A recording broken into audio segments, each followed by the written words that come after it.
เองและการพัฒนาอย่างยั่งยืนทุกย่างพระบาทคือการทรงงานทุกพระราชดำริคือพลังแห่งการพัฒนาเพราะประชาชนคือหัวใจของแผ่นดินร่วมเสริมสร้างความรักในสถาบันหลักของชาติโดยสำนักงานประชาสัมพันธ์ที่ 3 กรมประชาสัมพันธ์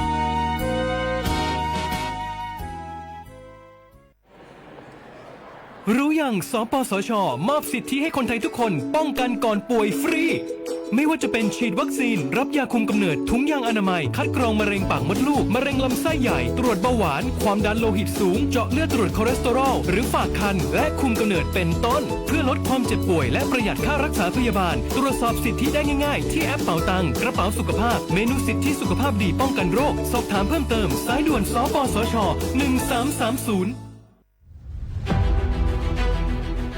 จังหวัดเชียงใหม่ขอความร่วมมือทุกภาคส่วนงดการเผาเพื่อลดปัญหาหมอกควันและมลพิษทางอากาศจากการเผาป่าและการเผาเศษวัสดุทางการเกษตรตามประกาศมาตรการสำคัญเพื่อควบคุมการเผาในพื้นที่ต่างๆโดยไม่อนุญาตให้มีการเผาใดๆทั้งสิ้นเพื่อเป็นการลดมลภาวะจากฝุ่นละอองขนาดเล็กหรือ PM 2.5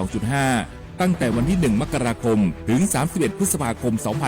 2569 หากจำเป็นสามารถลงทะเบียนขออนุมัติผ่านระบบไฟล์ดีและเบิร์นเช็คได้ฝ่าฝืนต้องระวังโทษจำคุกและปรับหรือทั้งจำทั้งปรับจังหวัดเชียงใหม่ส่งเสริมการใช้เทคโนโลยีในการจัดการขยะและเศษวัสดุทางการเกษตรเพื่อลดการเผาในอนาคตและสร้างสภาพแวดล้อมที่ดีขึ้นในระยะยาวหากพบเห็นการเผาในพื้นที่ห้ามเผาหรือพบผู้กระทำความผิดสามารถแจ้งข้อมูลได้ที่053-112-808หรือ191ตลอด24ชั่วโมง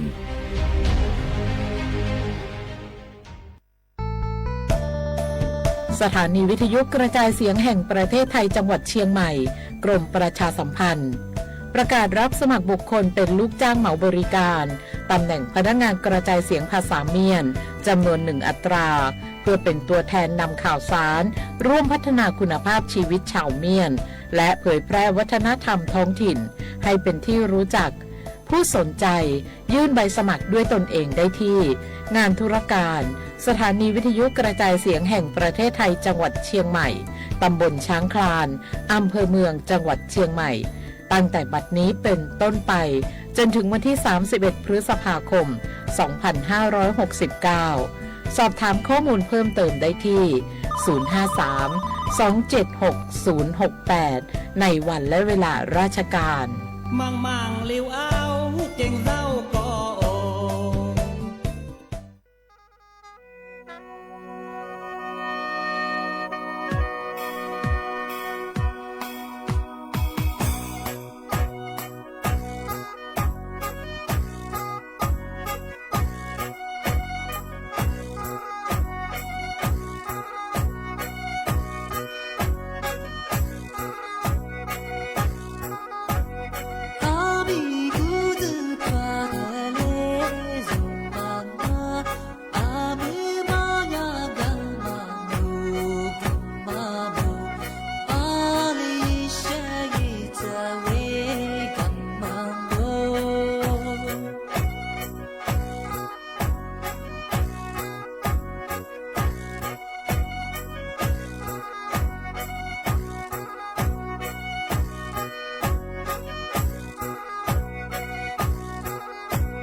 阿弥陀佛，他的利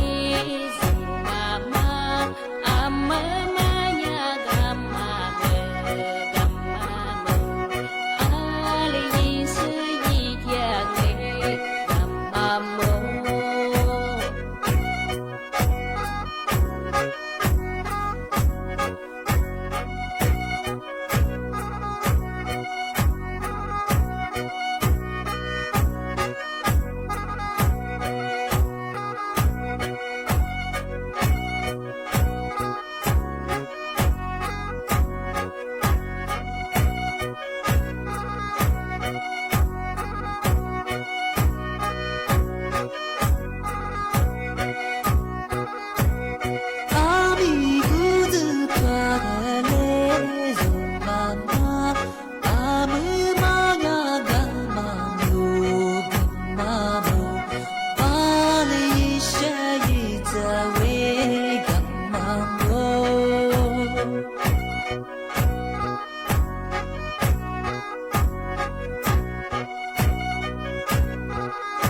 小花不老花啊，阿姆萨你木花你沙木啊，阿我李松我多子的话被拉我啊，阿我李松我多จำมังบัญญัติสวทเชียงใหม่แบบคือดาวมันก็คือสถานีวิทยุกระจายเสียงแห่งประเทศไทยจังหวัดเชียงใหม่ว่าดูจ้าไงแน่ๆแบบคือฉุกโมควานีจินโมงอ่ะที่มูลแบบคือนีโมควานีสามโมนาทีเนี่ยควานีนาเนี่ยจะทีนี้นี่ทีเดียวดูจ้าเมียยิงว่าไม่ยากที่ว่าวิทยุเนี่ยคือละลาดกะดอบังอ่ะถ้าว่าระบบไลฟ์สดแบบคือติดกันตัวงูไม่ยากคือกว่ายี่อินเทอร์เน็ตไงยี่สัญญาคืออะไรมาขับแบบคือ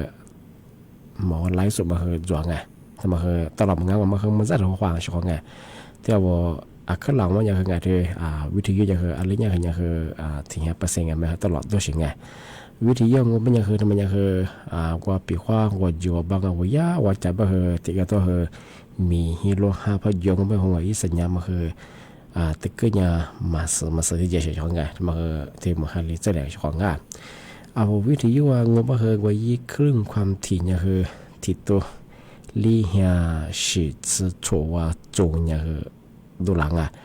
ยี่ระบบเนี่ยคือ AM นะที่เรายิบเพจไง Facebook ยิบเพจแบบคือสวทจุดเดียเชียงใหม่ไงอันนี้แบบคือAM แบบนี้คือที่ตัวลิฮะสิทธิ์โชที่ดี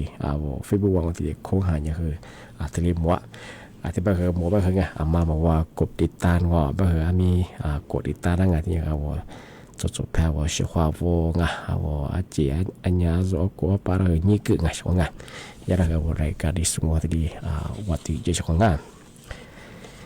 นี่ไม่ที่นี่มันยังไงลิโซบังโอมันยังคือสาหานิจที่นี่ไม่ที่นี่บางอย่างคือฟูนี่ช่วงงานยุคคือนิโตนิจโชโกไทยบาบคือว่าหาสิ่งนี้ที่นี่มันไงนี่ไม่ที่นี่มันคือนาลีนี่สัญญาแบบนางว่ายังไงสัญญาแบบนี้ยังว่าแบบน่าชูนี้นั่นยังเป็นเราไงน่าชูนี้นั่นยังแบบวันหยุดราชการไงที่สภาสมามีอย่างกูแบบส่วนน่าชูนี้นั่นยังเจ้าของไงทำไมตัวคนเลยที่แต่ว่าเป็นละเจ้าแบบที่แจ้งตื่นอ่ะอาชีพแบบที่กระโดดแบบเอาไว้เห็นยังคือไม่ดีสู้ด้วยไงน่าชูนี้เป็นละแบบนวันยังหูเบสูงแบบว่าสถานที่ราชการไงที่สภาสมัยมีวันยังบอกว่าเอกสารทุกอย่างที่ติดต่อคือเอาไว้เห็นยังสารแบบว่ามายึดสุเลยช่วงไงใจเด็กตัวว่าเห็นยังว่ามาตุยมาซื้อแบบโอ้นี่มีนวันยังหลายเป็นยังไงว่าเยี่ยแบบจ้าสุดท้ายแบบสุดจื้อแบบยึดสุเลยช่วงไงสิเวลายังแบบใจเตยช่วงไงแบบอันนี้ก็เราว่าชอบ做一个呀和土弗兰那年弗兰呀那做一个人家说过อำเภอยังมาฟูหาเบลงอแต่ก็รู้ว่าทายาสารกว่าถ้าพาสปอร์ตชาราสมาฟ้าว่านั่นยี่อะไรกันบ้างเอาที่ก็รู้ว่าคือมาซื้องอมาซื้อคือมาชุลงอบ้างว่าเลยชิมตัวมาซื้อคือถูกฝรั่งนั่นยี่ฝรั่งคือดาวงานน่ะส่วนนี้นั่นยี่บ้างที่วันหยุดราชการไงว่าสิ่งที่จะพยายามแบบที่นาทีเนี่ยเขาเนี่ยคือนาหัวยังงอส่วนยี่เวลาแบบเนี่ยแปะมุกกับผู้เขาเนี่ยคืองอมุมาเปี้ยวไงยี่ติดต่ออีกช่องปีว่าว่าหรือสิโทรละหรือสิเอกสารช่างกันที่เวลาคนเนี่ยที่ยี่ช่องนาส่วนนี้นั่นเนี่ยแบบอะไรอย่างเงี้ยสมมติผู้งานมาเจนตัวอย่างงั้นที่นี่งาจะมาเถอะเชื่องานั่นแหละคือมาปีมากที่สุดท้ายจริงใช่ไหมแต่มานี่เนี่ยคือเนี่ยตัวอย่างปีมากประกาศใจของนี่เมงนี่เมกับพวกคนยิงอเธอซื้อยังซื้อยังก็มันยังคืออะไรนั่นเนี่ยสุดตัวในช่วงเธอยาปอพองเธอมีฮิลุยจังหวัดปกว่าชิโซมันก็ที่เธอยากรมอุตุนิยมวิทยายาคือที่เรียกแจ้งเตือนฝรั่งนี่เมื่อค่อยจะดูหนาเงียบซึ่งบ่เฮงเอาแทบไม่งอ เอาถ้าหมองไปเดี๋ยวเราเนี่ยโฉดชื่อจังหวัดไงภาคเหนือเงาะอาจจะเจอตะวันออกเฉียงเหนือไงอาจจะเจอภาคกลางเงาะอาจจะเจอกรุงเทพมหานครก็จะชื่อชื่อดมอสเงมามีฮีโร่ฮาก็เยอะเหมือนฮาเลียขวาสุดเชื่อบุกเปรี้ยวเลยของงานมาในเมกะปุ๊กก็ที่ว่าฮาเสียยังไงยุคนี้ตัวเนี่ยโฉดชื่อกุโกชิคอบอที่บ้านของปัญญาชงงานที่พื้นที่ว่าจะเลือกผู้ยิ่งเคยมีเจ้าสู้ว่าโยบะเจ้าสู้งเป็นยังไงมาคือติญาฝาดะจามง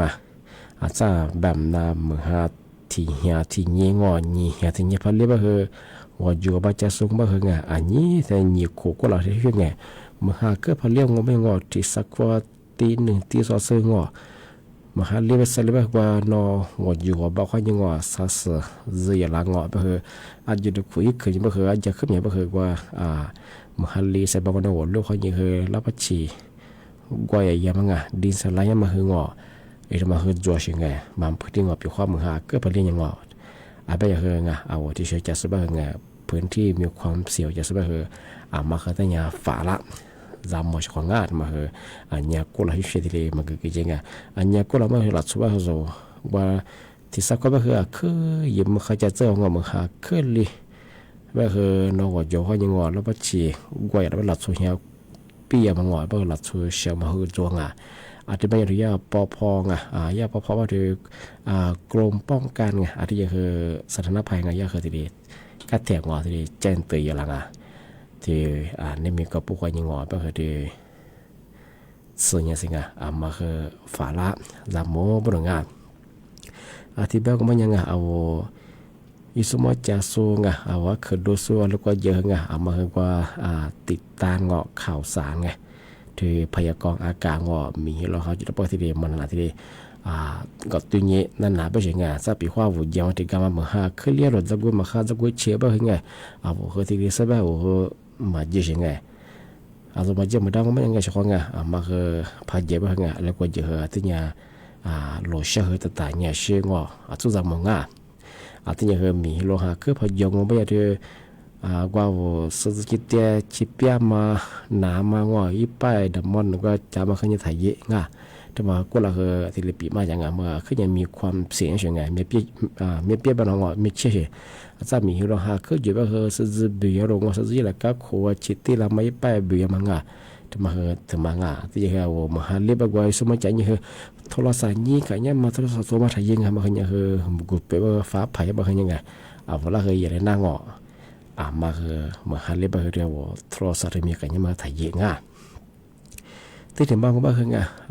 เฮียจะบ้าคือมีรอยจะคือหน้าต่างแบกกับแบบตัวที่เรียกขวดจุที่ยังขวดจ่ายจากมาหาเลี้ยงบ้าคือว่ากับปากกับยามาหาเลี้ยงคือมาหาถั่วมาอาจจะกันเนี่ยมาถ่ายยังจากมาเฮียเขาก็ดวงมาหาเลี้ยงบ้าคือว่าอิสมาจ่ายเนี่ยกระเป๋าจ่ายเนี่ยอาจจะถั่วจากเนี่ยบ้างมันก็เปลี่ยนบ้าคือฟ้าผ่าบ้าเสียเวลาอย่างไรเถอะเราสมมติจะช่วยเลยเชื่อยังไงที่เมื่อยาคือเจนเตอร์ฝรั่งบ้าคือที่มาหาลีจังบ้าคือไงที่มีฮีโร่ห้าเยอะมาหาเลี้ยงความสนใจบ้าคืออิสมาจะถัดจ้าเป็นทำไมไม่บ้างมาคืออันตรายยังแต่บ้าคือชั่วโมงบ้าคือไงมาลิปมาดูสูง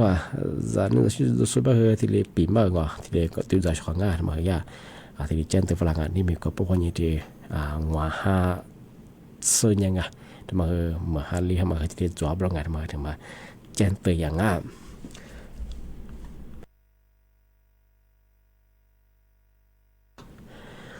ที่นี่ที่มาเจอเชื่อ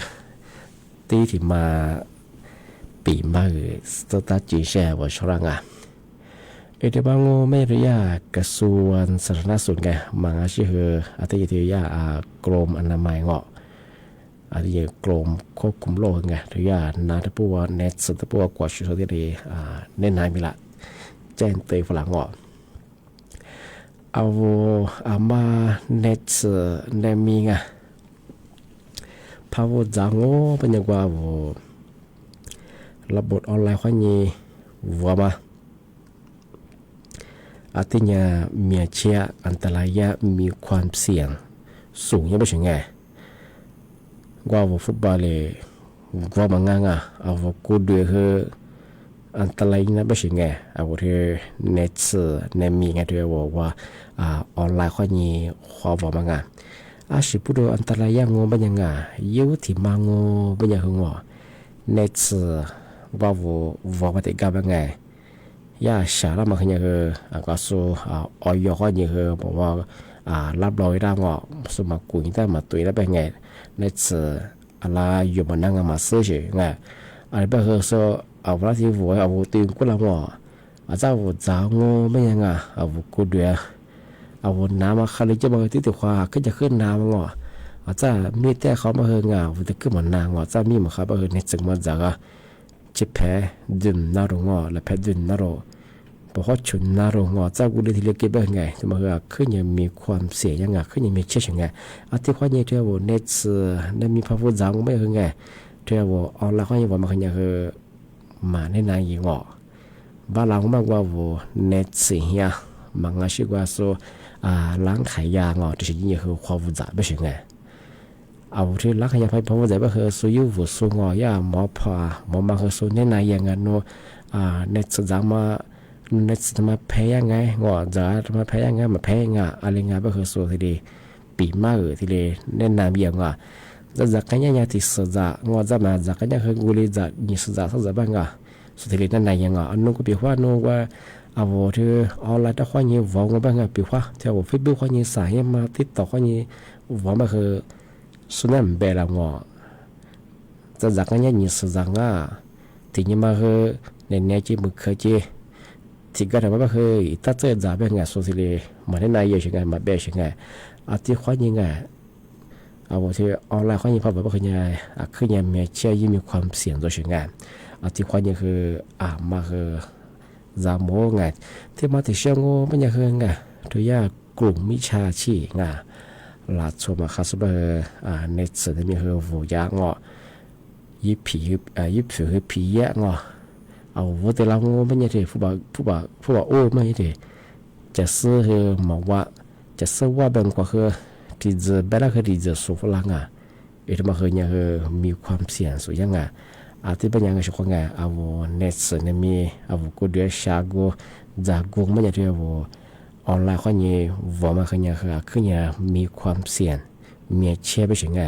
เจ้าจากเน็ตมาจากเน็ตยิบปองมาซื้อเจ้าจากก็จะขึ้นนางมาซื้อไงช่วงไงมาซื้อที่เป็นคือบ้านเรามากกว่าเน็ตสิ่งนี้เขาเปิดจากร้านขายนี้เขาเปิดจากแต่มันก็ถึงมาที่แจ้งตัวอย่างมาสับก็คือที่เราออนไลน์เขาบอกมันยังคือยังไง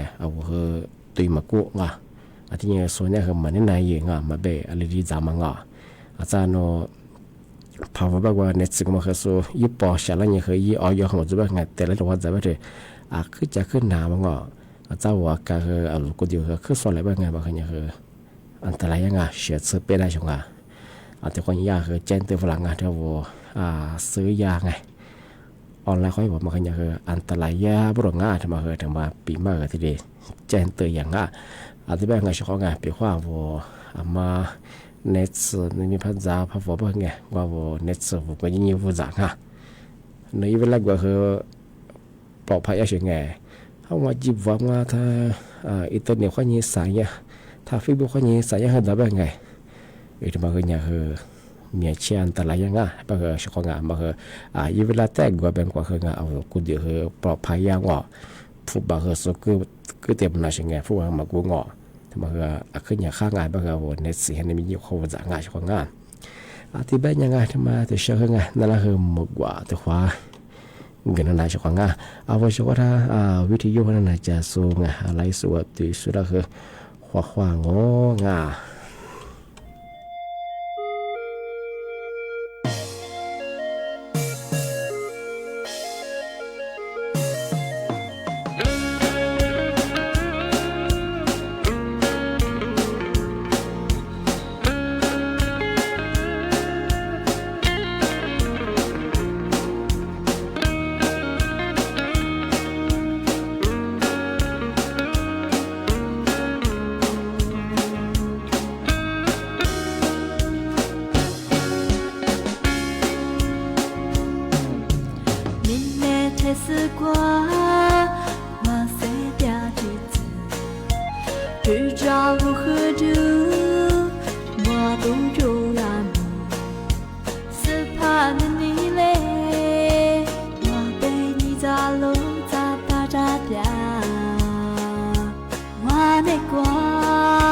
只找我和你要比多完美，只怕你嘞，我对你咋路咋打咋掉，我的瓜做着嘛做，我啥你呀，我这是瓜呗。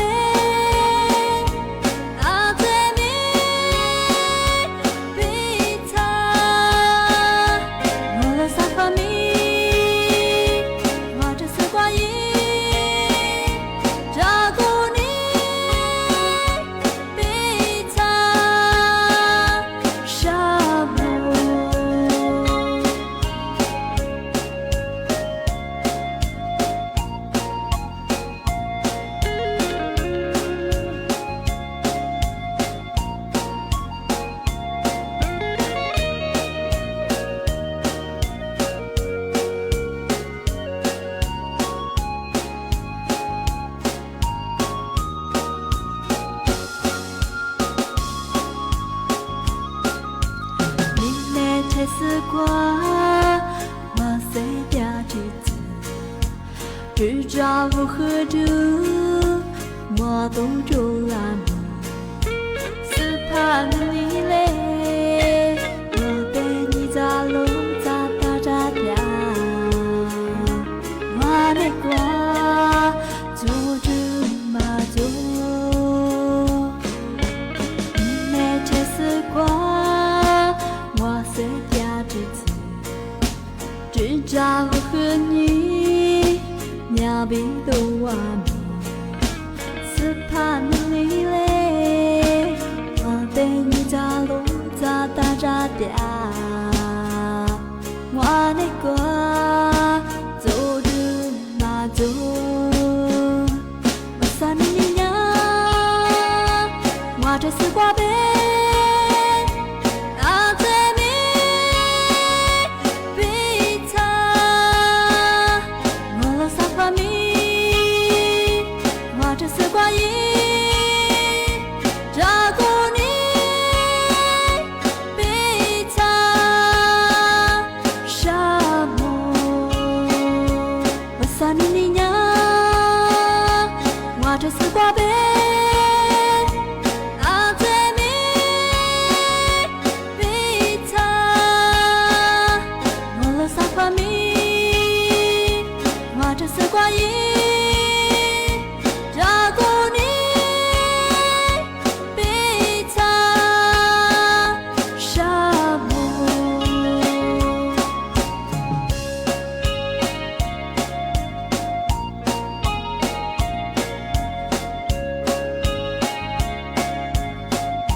Wa be ma da lo lo ti ga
sự tu chẳng ngộ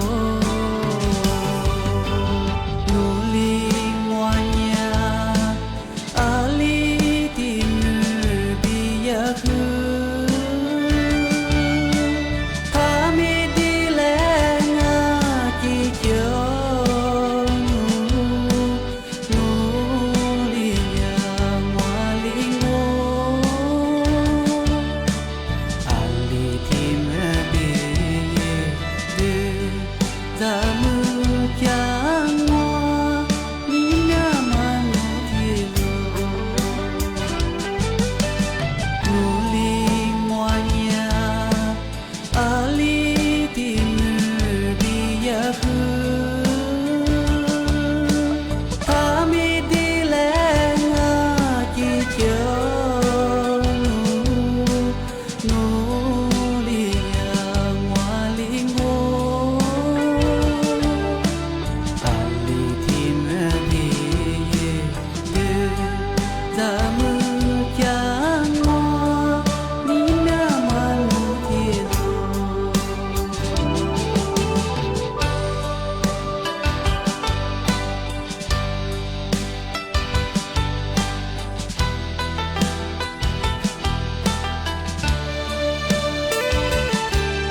มากกว่า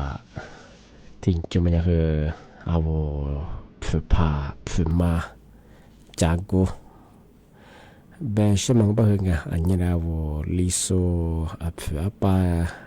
จากกูไงเนาะจากกูบ้านเนาะกาหาบาปรงไงกาหาบางก็มันยังทำมาคือเนาะขึ้นเลย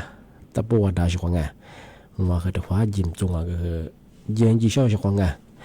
ก็คือว่าคืออีเวลาคือความมุ่งอ่ะแต่ยังคือผู้คือไม่อายุว่างนำไปเจ็บไปช่วงไงยาบคือว่าลิซูก็คือเนาะคือผ้าเนาะคือมีความยีใส่อะไรใช่ไงอันนี้เราลิซูปะก็คือเนาะก็ข้าบ้าข้อใหญ่จามามือไงเอาลิซูนี่เนาะจับไปเฉยมาย่ำมันกว่าที่ลิบได้ช่วงไงอาทิตย์บางวันบางอย่างก็ว่าช่วงว่าไงมาคือเอาลิโซยี่หลีเจียงอ่ะเอาลิโซหลีเพดคือมาคืออย่างคือทางการพิจิตรนะเอาลิโซกว่าคือมาคือกว่าแต่สัตโตนะช่วงกันอย่าบ้าคือเอาลิโซงบางอย่างคือไงเอาลิโซอย่างคือเอาจอวเสียทีเลยนี่หนุ่ยไม่ใช่ไงมาลิตัวเยอะเหรอมาอะไรสิแต่หิวข้าวคืออะไรกว่าใจเหรอเอาจอวเสียแล้วก็ทับพิจิตรถ้าสัตว์ตัวไม่ช่องงานมันคือยาจุ่มก็จะยังที่เสียกันหลังอ่ะอันนี้คือเอาอะไรตัวจะคืองอเอาลิซูมันคือเอาลิซูงคือที่สัตว์ที่เชื่องอลิซูก็คือเอาลิซูไม่ชิมซื้อกว่าจะเป็นไงเอาลิซูกว่ามันคือที่เล็กกว่าไงเอาลิซูงูเราถ้าพิจิตรไม่ใช่ไงมันยาที่เสียกันหลังอ่ะช่องงานอาทิตย์บางมันยังช่องงานนี่ไม่คือหน้าปีมามันคืออาทิตย์แรกจงว่าช่องงานอาทิตย์เป็นยังมาคือเอาเน็ตเนี่ยมีความวุ่นวายเป็นยังไงเท่าว่าออนไลน์คนนี้ว่ามันยังคือขึ้นยังอันตรายเยอะอาทิตย์ยังคือมีเชื่อเป็นยังไงฟุตบอลก็ยังคือชิมคุยไงอาจารย์เน็ตว่าจะมาจ่าไปเถอะเนาะก็จะขึ้นหนามังอ่ะก็จะขึ้นสวอลมังไงมันคืออันตรายยังไงฟุตบอลคือกูงอสุขภาพคือเบียร์มาชินเนี่ยคือเบียร์มังอ่ะอธิบายยันได้นายว่าไงมาคือเอาเธอในสื่อในมีภาพวุ่นวายยังไงเธอออนไลน์ก็ยังว่ามันคือขึ้นยังมีเชื่ออันตรายยังอ่ะอธิบายคือภาพวุ่นวายงอมันยังไงเธอในสื่อในเมียงอคุยยาเธอจะยี่เบื่อจะงอมันก็ชื่อว่าร้างขายยาเธอจะยี่วัวไงเอาเธอเชื่อภาพวุ่นวายสู้ยี่วัวสู้เน้นนามีอย่างออธิบายคือเอาว่าคือว่าเน็ตสุดจะแพ้ยากมาคือที่เลยแบบมาคืองอเน็ตสุดพัฒนาคือเลยจะมายี่เวลาคือที่ปีมาคืองานที่เลยแบบเฉยๆไงเอาว่าระบบออนไลน์เขาอย่างว่าคืองอเน็ตสุดมาคือยี่ออยจุ่มมาซื้อเน็ตสีปองมาซื้องออะไรจะมาคือมาเบะงานช่วงไงไอ้ทุกคนอย่างคือเน็ตสุดมาคือขึ้นอย่างอันตรายยังไงก็อยากจะเอาภาษาแบบที่เอาเน็ตสีนี้เขาเปิดจากเขาฝึกจากนักขายได้ช่างงานจะมาเจนตัวอย่างงานที่เป็นยังไงเอาไว้ว่าคือบ่มองถ้าว่าวิทยุเขาอย่างนั้นจะโซถ้าว่าไลฟ์สดตีสุดคือบ่มองที่เป็นยังไงสั้นเนี่ยก็ชมมั่วความนี้เจมมั่วตัวขวามั่วละขวาชัวร์ว่าในเมื่อรายการลิสงประกาศกุบทาจิมใหม่สวทเชียงใหม่แบบคือดาวมันก็คือสถานีวิทยุกระจายเสียงแห่งประเทศไทยจังหวัดเชียงใหม่ว่าโดยจากในแบบคือจุดบุคคลยี่เจมโมถึงหมดแล้วแบบคือหนีบุคคลยี่สามโมนาทีเนี่ยคนยี่คือนาเนี่ยสุดยอดอาจจะแบบว่าเฉพาะอามาสมมติจะโซโลชิโซงเป็นยังมาสับแบบคือบางพื้นที่ที่ก็เลยต้องแบบคือมีฮิโรฮาจัวมาฮาเลียมกวนเนี่ยมาฮาเลียแบบมึงกุดเปียแบบคือตัวเอาโลชิแบบคือzamo ni shinga lo sha kha ta nya shinga lo shi me sha ba za ma halia za gu zu le he ngo antalaya nga de ba te nya zamo sha nga a de ba nga ni me tim lo na pi ma ma kha a te le zo nga a wa sha ra cha de na te nga kho khwa sawadi krap me ti tu la ngo ni shi ja le le gwa chi to la ma qua cha tu ta mê đi sông đi ha qua đưa đi ha qua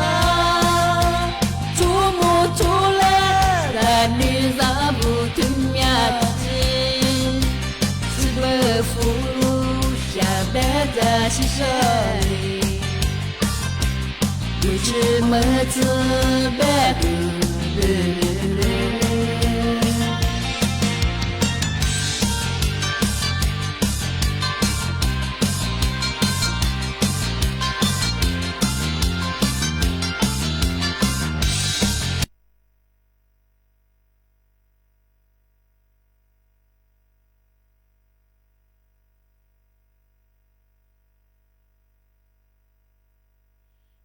哎呀，姑姑啊，你们呀是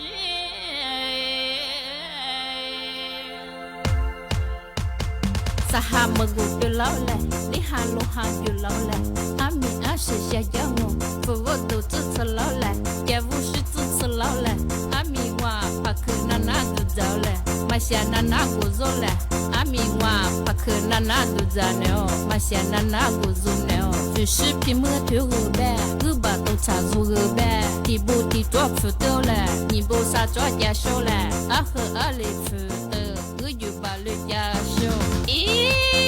你说阿米话付的哈不罗马的，也是哈多了马的。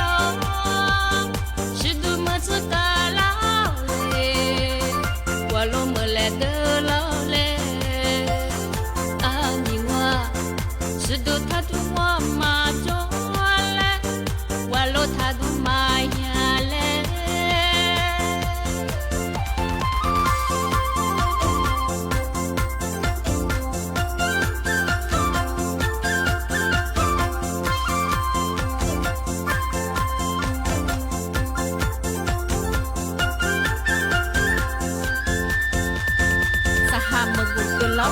你哈罗哈就老了，阿米阿是下要我，父我都支持老了，家务是支持老了，阿米话帕克娜娜都走了，马夏娜娜过走了，阿米话帕克娜娜都走了，马夏娜娜过走了，就是皮么头个呗，个把都插住个呗，提不提多付到了，你不啥做家手了，阿和阿里付的，个就把了家手，咦。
ตรีย้ำการออกพระราชกำหนดให้อำนาจ